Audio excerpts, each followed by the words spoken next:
All right, so that's my answer to question number 1. Number 2. Hi, Merja.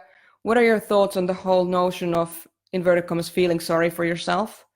Sometimes I feel that people are disempowered by that feeling, like they are a victim, and then subsequently it could be harder to do anything tangible about it.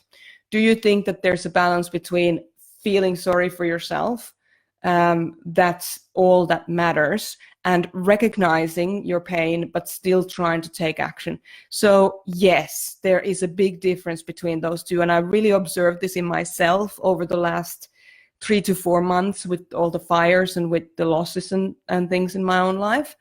And it's very easy to feel sorry for yourself indefinitely. It truly is. Like, I know what it feels like. I did that for a really long time as we were coming through these challenges. So absolutely, I get it. Feeling sorry for yourself is something that gives you a sense of righteousness about your experience, self-righteousness about your experience. So at least, even though things are out of your control, at least you can control the fact that you're, feeling sorry for yourself. That's a form of controlling, and I get that personally so deeply. So I'm totally no judgment here whatsoever. Sometimes I find that people are disempowered by the feeling. Yes, they are. So whatever you think about yourself, you think about yourself and you bring to the next moment.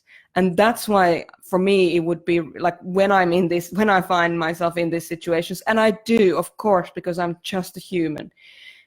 What I do is I give myself like a time to feel sorry for myself, and then start doing things to kind of come out of it.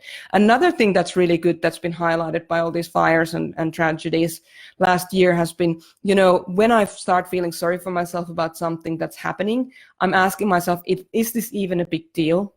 Is this actually a big deal? Or is it just, am I just used to feeling sorry for myself as a way to control this situation? And if it's the latter, like if it's not a big deal and I'm just using it to control the situation, then I'm going to be brave and I'm going to start taking some action in the outside world. But it's really important to understand that we live, like in face of adversity, we live in 2 different worlds. We live in the world of the pain, and we live in the world that doesn't have the pain in there.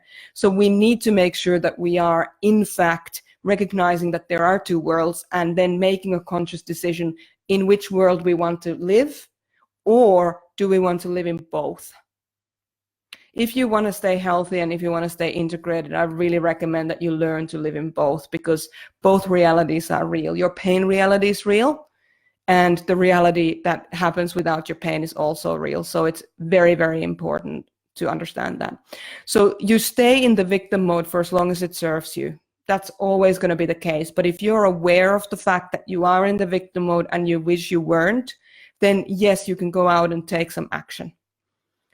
So when you start to take action, though, in the world, here's the big one. It is completely okay to not take perfect action. So do what you can.